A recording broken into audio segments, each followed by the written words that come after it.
पतिदेव कह रहे हैं कि इतनी गर्मी में मायके मत जाना, वहाँ पर एसी नहीं है। मैंने भी कह दिया वहाँ पर तो चाहे पंखा भी ना हो, लेकिन मेरे कलेजे को ठंडक तो मायके जाकर ही मिलेगी, तो मैं तो जाऊंगी।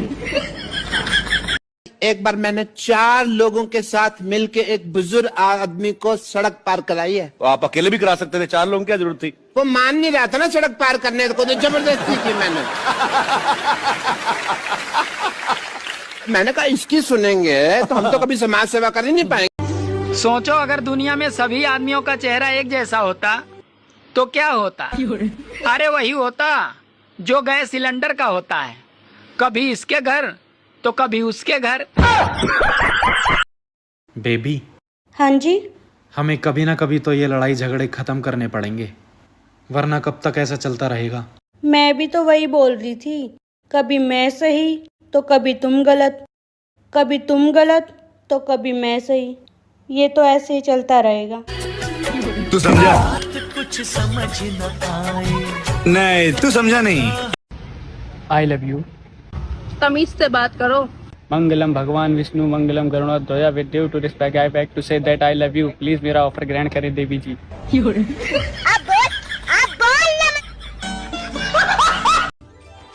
सुनो जी, एक फ्रिज ला दीजिए, बहुत गर्मी है, बार बार ठंडा पानी पीने का मन करता है। अरे अभी पैसे की किल्लत चल रही है, अगले गर्मी में ले दूंगा, तब तक बार बार विक्स की गोली खाकर पानी पियो, ठंडा लगेगा।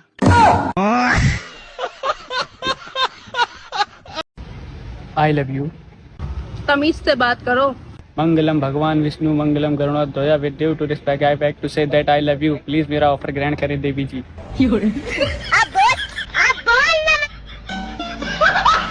ये ज़माना कुछ ऐसा है कि अगर तुम किसी के लिए अपनी गर्दन भी काट दोगे ना तो बोलेगा कि अच्छे से निकाल। अरे थोड़ा अच्छे से काटनी चाहिए थी। इस बात को समझ जाओ तो आपको दुनिया समझ आ जाएगी। बेबी, तुम कितनी पढ़ी लिखी हो? मैं बहुत पढ़ी लिखी हूँ। अच्छा, तो 15 फलों के नाम बताओ ना। आम, पपीता, सेब। ये तो 3 ही हुए। और 1 दर्जन केले। अच्छा बेबी, हमारी शादी तो हो गई है, पर ये तो बताओ ससुराल में रहते कैसे हैं? देखो, ससुराल में ऐसा रहना है जैसे 32 दांतों के बीच में जीभ, टच में सबके रहना है लेकिन डरना किसी से नहीं है। कौन है रे? हम लोग CID वाले हैं, दरवाजा खोलो। काहे खोले?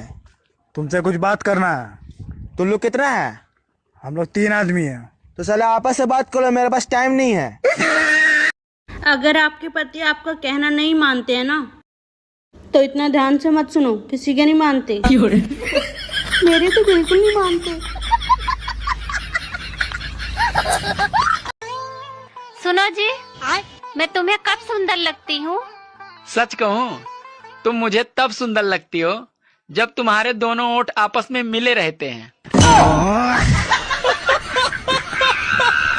पति के पास भले ही करोड़ों की संपत्ति ना हो, लेकिन वो जिंदगी भर अपनी पत्नी को प्यार से संभाले, वही असली करोड़पति होता है।